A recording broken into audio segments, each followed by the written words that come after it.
తన జన్మదిన కానుకను మీకు సైకిల్ రూపంలో ఇచ్చినటువంటి మన కేంద్ర మంత్రివర్యులు శ్రీ బండి సంజయ్ కుమార్ యొక్క సందేశాని కోసం మీరు అందరూ ఎదురు చూస్తున్నారు కదా. మీరు అందరూ కూడా ఒక మీ కరతాల ధనులతోటి వారిని మాట్లాడిస్తుందిగా నేను మరొకసారి కోరుతా ఉన్నాను. భారత్ మాతాకి మీరు అనుకోండి, వాళ్ళు అంటారు గట్టి అనాలే, 2 చేతులు పైకెత్తి. ఇది ఎవరి గిఫ్ట్? ఎవరి గిఫ్ట్? మోడీ గిఫ్ట్. ఎవరి గిఫ్ట్? మోడీ గారు ఎక్కడున్నారు ఇప్పుడు? ఢిల్లీలో ఉన్నారు. ఢిల్లీకి నిలబడాలి భారత్ మాతాకి చేయాలి, అట్లా గట్టి అనాలి. భారత్ మాతాకి వినవాలే. భారత్ మాతాకి, భారత్ మాతాకి. Very good. అందరికీ నమస్కారం.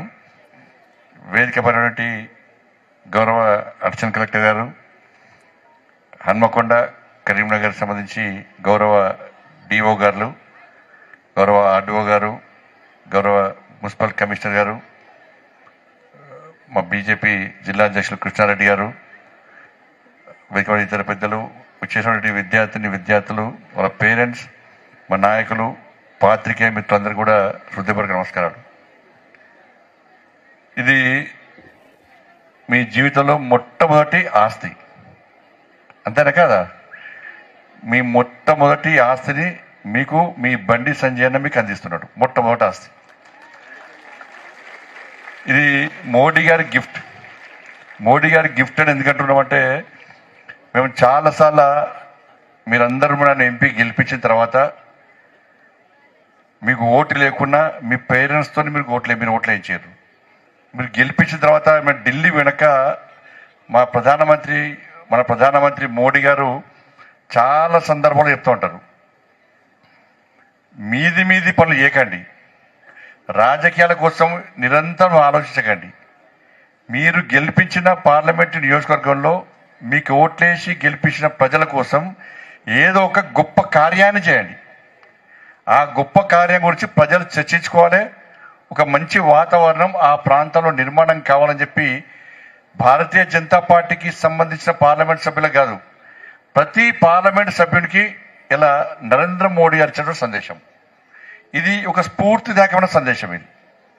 కాబట్టి అంత గొప్ప మహానుభావుడు ఒక ఆదేశం ఇచ్చిన తర్వాత తప్పకుండా దాన్ని ఆదేశాన్ని గుర్తించి, ఒక స్ఫూర్తిదాయకమైన సందేశాన్ని గుర్తించి తప్పకుండా ఏదో ఒకటి చేయాలని చెప్పి ఒక ఆలోచనతో ఈరోజు కరీంనగర్ పార్లమెంటు నియోజకవర్గంలోని ప్రభుత్వ పాఠశాలలో చదివే 10th క్లాస్ గర్ల్స్కు బాయ్స్కు ప్రతి ఒక్కరికి ఈ సైకిల్ అందించాలని చెప్పి, ఒక బ్రాండెడ్ మంచి కంపెనీ సైకిల్ అందించాలని చెప్పి ఈరోజు ఈ సైకిల్ పంపిణీ కార్యక్రమాన్ని మనం కరీంనగర్లో ప్రారంభించినాం.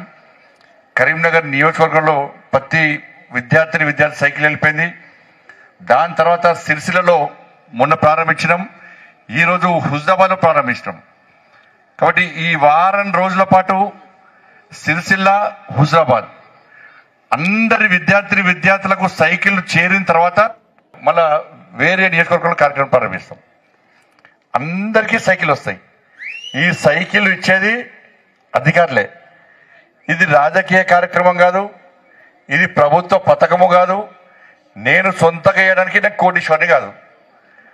చాలామంది కొన్ని పనుల కోసం నేను కేంద్ర మంత్రిని కాబట్టి, మీరు అందరూ గెలిపించాక నరేంద్ర మోడీ గారు కేంద్ర మంత్రి చేశారు కాబట్టి చాలామంది చిన్న పనుల కోసం నాకు వచ్చినప్పుడు మీరు డబ్బు ముఖ్యం కాదు, ఈ డబ్బును ఏం చేయలేరు.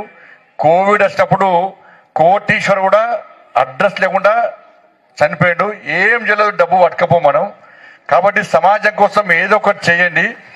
నేను నా కరీంనగర్ పార్లమెంట్ నియోజకవర్గంలో గవర్నమెంట్ స్కూల్లో జరిగే విద్యార్థులకు సైకిల్ ఇవ్వాలని చెప్పి నిర్ణయించుకున్నాను చెప్పి కొంతమందిని కోరిన తర్వాత ఆ పెద్ద మనుషులు దయాత్ర హృదయంతో వచ్చి ఈరోజు ఈ సైకిల్ పంపిణీ కార్యక్రమానికి సిఎస్ఆర్ నిధులు ఇవ్వడం వల్ల ఇలా దాదాపు 20,000కు పైగా ఇవాళ సైకిల్ పంపిణీ చేయాలని చెప్పి ఇవాళ మనం ఒక సంకల్పం తీసుకొని ఈ కార్యక్రమాన్ని ప్రారంభించినాం. నేను పాదయాత్ర చేస్తున్నా. నాకేంటంటే ఇంతకుముందు కమిషనర్ గారు మంచి విషయాలు చెప్పారు, ఏంటంటే ఆ బాధ అనుభవించింది కాబట్టి. నేను కూడా కరీంనగర్లో మా పాతవాడలో కాపువాడలో ఉన్నప్పుడు చిన్నప్పుడు 7th class 6th class 7th క్లాస్లో మా వాడలో ఒక ఇంటర్ సైకిల్ కిరాకి ఇష్టోళ్ళు. చిన్న సైకిల్ 15 పైసలు. మీరు 15 పైసలు చూసిరా? 15 పైసలు చిన్న సైకిల్, గంట కిరాయి. దానికంటే కొంచెం పెద్ద సైకిల్ 30 పైసలు. ఇప్పుడు నడిపే పెద్ద సైకిల్ ఉంటుంది కదా, అది 50 పైసలు గంటకు. అది ఒక నెల రోజులు కష్టపడి మా నాన్నగారు నడితే ఈ 15 పైసలు ఇస్తే గంట సేపు, ఎప్పుడో నెలకోసారి ఆదివారం పూట గంట సేపు సైకిల్ తొక్కటం. ఇక గంట టైం అవుతుందో బాధపడడం. గంట దాటాక పోయి సైకిల్ ఇచ్చేయాల్సిందే. మాకు సైకిల్ లేవు. ఇలా మేడం కూడా చెప్పారు, మేడంకు ఇంటర్మీడియట్లో సైకిల్ వచ్చింది, మేడం 10th క్లాస్ సైకిల్ రాలే. కానీ చాలా మంది మొన్న కూడా కరీంనగర్లో ఈ సైకిల్ పంపిన తర్వాత చాలా మంది స్టూడెంట్స్తో మాట్లాడినా. ఒక అమ్మాయి వచ్చి బాబు ఏడిసి దానికి వచ్చి, సార్ నేను 8th క్లాస్ నుంచి మా నాన్నతో గొడవ పెట్టుకుంటున్నాను సార్, నాకు సైకిల్ కావాలంటే మా నాన్న కొనిచ్చే స్తోమత లేదు, కొనియాలి సార్, నాకు బాధ అనిపించింది సార్, కానీ ఇలా సైకిల్ వచ్చింది, ఫుల్ హ్యాపీ సార్ అన్నది. ఇంకో అమ్మాయి వచ్చి పాప అమ్మాయికి బటన్స్ చినిగిపోయినాయి, కింద చెప్పులు లేవు అమ్మాయికి. మీ నాన్నగారు చేస్తారమంటే మా నాన్నగారు కూలి పని చేస్తారు సార్ అన్నది. సైకిల్ ఇస్తే నీకు ఏమనిపిస్తుంది అంటే పాప అమ్మాయి పటపట కళ్ళ నీళ్ళు వచ్చి ఏడ్చింది. సార్ మా నాన్నకే సైకిల్ లేదు సార్, మా నాన్న ఉదయం లేచి టిఫిన్ పట్టుకొని కూలి పని పోయి సాయంత్రం పోయి నడుచుకుంటూ పోతాడు సార్, అడ్డ మీదకి కూలి దొరికితే కూలి పని పోతాడు, లేకుంటే మళ్ళీ ఇంటికి వచ్చి బాధపడతాడు సార్, నన్ను కష్టపడి చదివిస్తుంది సార్, మా నాన్నకే సైకిల్ లేదు, ఇలా నాకు సైకిల్ వచ్చింది సార్, నేను చాలా హ్యాపీ సార్ అని చెప్పి అమ్మాయి చెప్పింది. ఇట్లా ఏదో రకంగా నేను పాదయాత్ర ఈ సైకిల్ ఇవ్వాలనే ఉద్దేశం ఎందుకు వచ్చిందంటే, నేను ప్రజా సంగ్రామ యాత్ర పేరు మీద ఈ తెలంగాణ రాష్ట్రంలో భారతీయ జనతా పార్టీ రాష్ట్ర అధ్యక్షునిగా ఉన్నప్పుడు 150 రోజుల పాటు 1600 కిలోమీటర్ల ప్రజా సంగ్రామ యాత్రను చేసినప్పుడు, ఎండల వర్షాల చలికాలం ఏ చూడకుండా చేస్తాం మనం.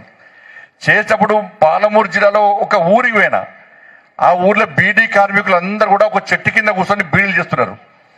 నేను పోయిన వెంటనే అందరు నన్నుకి ఎగబడ్డారు. ఏమి రాజకీయ నాయకులు వస్తారు పోతారు, ఎన్నికల కోసం వస్తారు పోతారు, మళ్ళా అడ్రస్ ఉండరని చెప్పి వాళ్ళందరూ నన్నుకి ఎగబడ్డారు, ఆడవాళ్ళందరూ ఎగబడ్డారు అన్నది.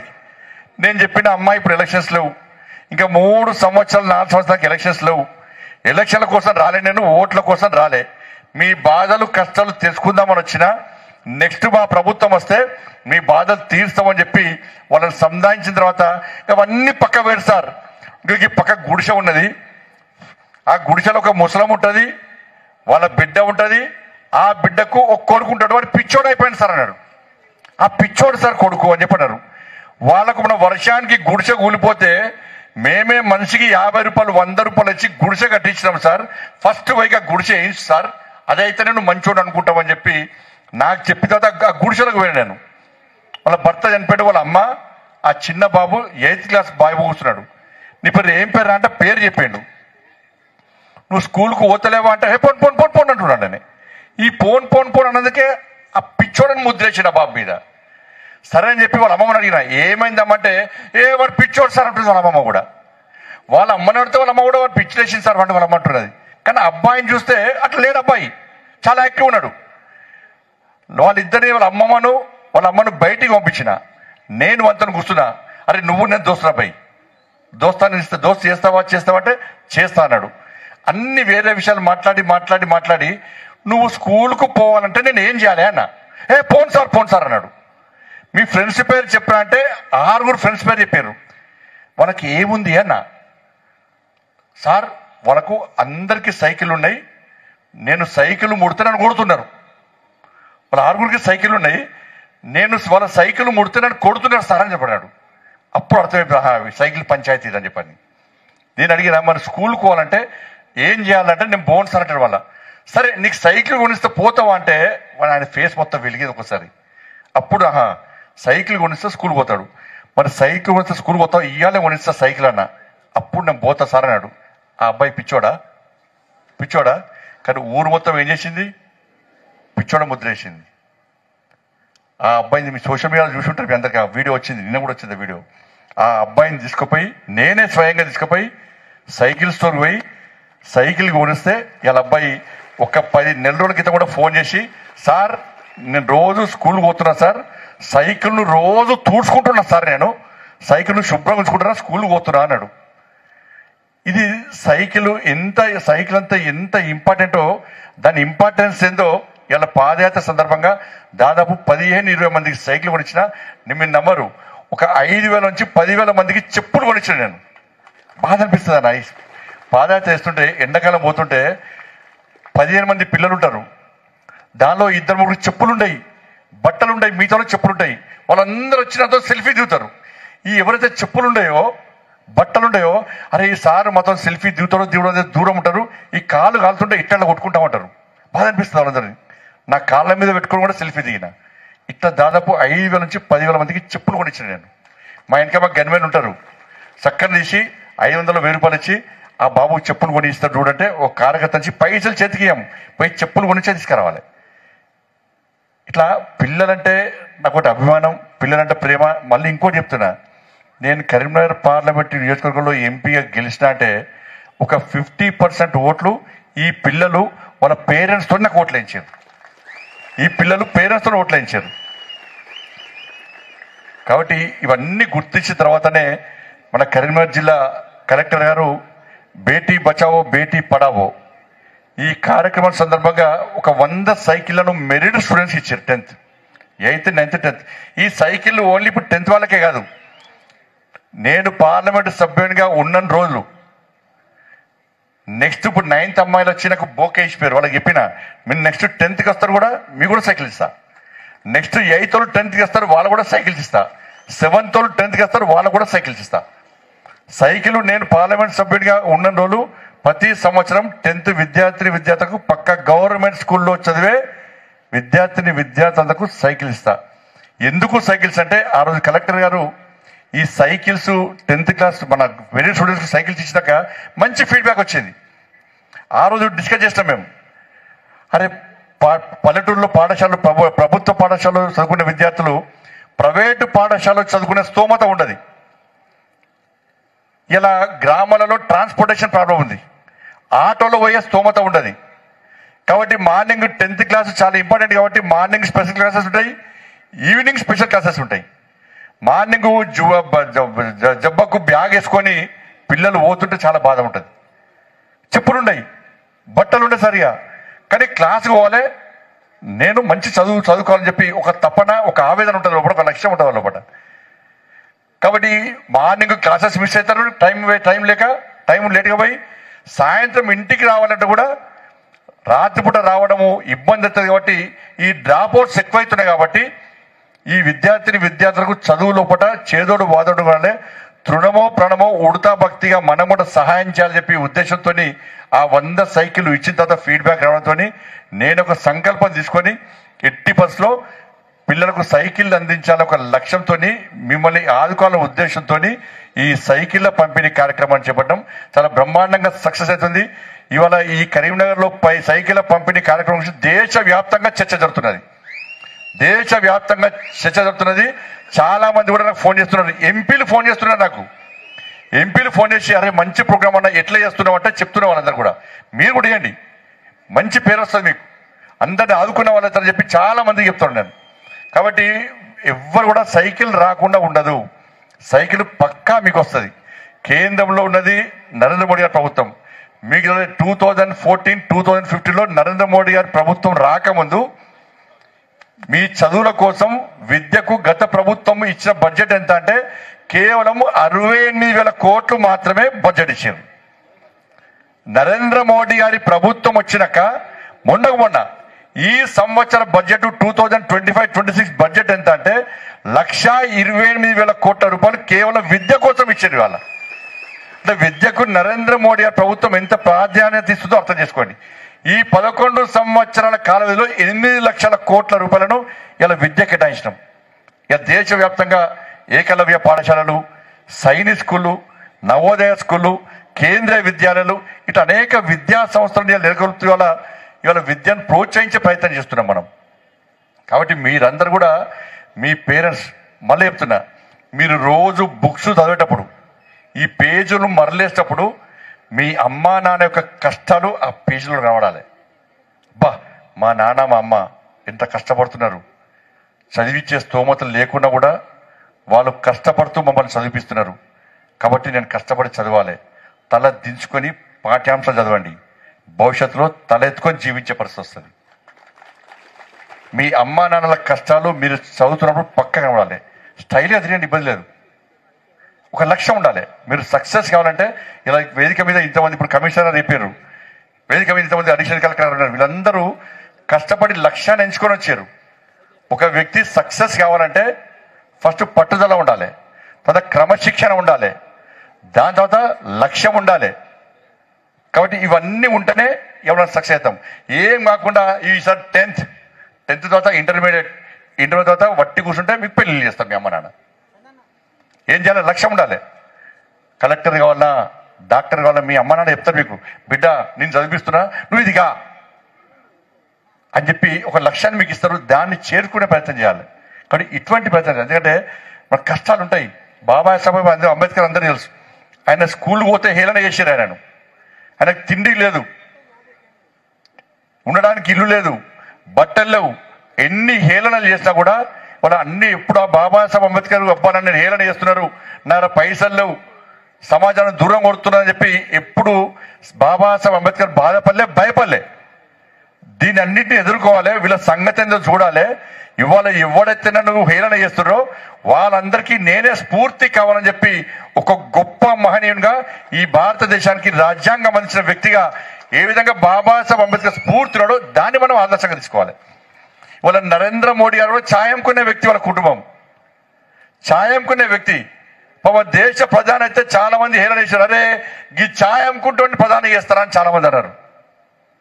కానీ ఇలా ఛాయంకున్న వ్యక్తి ఈ దేశ ప్రధాని, ఈ దేశాన్ని శక్తివంతమైన భారతదేశ నిర్మాణం చేయాలి, తల్లి భారత మాతను విశ్వగురు స్థానంలో ప్రతిష్ఠించాలని చెప్పి ఒక సంకల్పం తీసుకొని ఇలా ప్రపంచ దేశాలు కూడా ఇలా భారతదేశం వైపు చూస్తున్నాయంటే ఇలా ఎస్ నేను ఇండియన్ అని గల్లా ఎగరేసుకొని ప్రతి భారతీయుడు ప్రపంచ వ్యాప్తంగా తిరుగుతున్నాడంటే ఆ మహానుభావుడు నరేంద్ర మోడీ కష్టపడుతున్న విషయాన్ని మనం స్ఫూర్తిగా తీసుకోవాల్సిన అవసరం ఉంది. కానీ ఇవన్నీ ఆలోచించాలి. కానీ సైకిల్ ఇచ్చినాం, మా సంజయ్ మోడీ గిఫ్ట్. ఏం గిఫ్ట్? మోడీ గిఫ్ట్ సైకిల్ ఇచ్చిండు, రేపొచ్చి రప్పరప్ప తిరుగుదాం అని చెప్పి ఆలోచన ఉండదు. ఇవాళ ఈ సైకిల్ ఎందుకోసం ఇచ్చారు, దేనికోసం ఇచ్చారు? కాబట్టి సైకిల్ తొక్కేటప్పుడు కూడా గుర్తు రావాలి మీకు, అరే మాకు క్లాసెస్ మిస్ అవుతున్నాయని చెప్పి ఇలా సైకిల్ ఇచ్చి ప్రతి క్లాస్ అటెండ్ కావాలి. మనం చదువుకోవాలి. చదువుకున్న చదువు సమాజానికి ఉపయోగపడాలి. ర్యాంకుల కోసం చదవద్దు మీరు. ర్యాంకుల కోసం ప్రైవేట్ కాలేజ్ స్కూల్స్ ఉంటాయి. ఇలా ప్రభుత్వ పాఠశాలలో విద్యార్థుల గొప్పతనం ఏంటంటే మీకు టీచర్లు చదువు చెప్తారు. వాళ్ళందరూ కూడా బీఈడీలు, ఎంఈడీలు క్వాలిఫై, పెద్ద పెద్ద డిగ్రీలు చేస్తుండే ప్రభుత్వ పరీక్షలు క్వాలిఫై అయ్యి మీకు విద్యను చెప్తున్నారు. ప్రైవేట్ పాఠశాలలో చాలా పాఠశాలలో గ్రాడ్యుయేషన్ కూడా ఉండదు వాళ్ళకు, కానీ లెక్చరర్గా టీచర్గా పనిచేస్తున్నారు. ప్రభుత్వ పాఠశాలలో పనిచేసే ఉపాధ్యాయులందరూ కూడా మంచి పట్టు సామర్థ్యం ఉన్నటువంటి ఉపాధ్యాయులు వాళ్ళందరూ కూడా, దాన్ని మనం గుర్తించాలి. కాబట్టి మీరందరూ కూడా ఒక మంచి ఆలోచనతో చదువుకునే ప్రయత్నం చేయండి.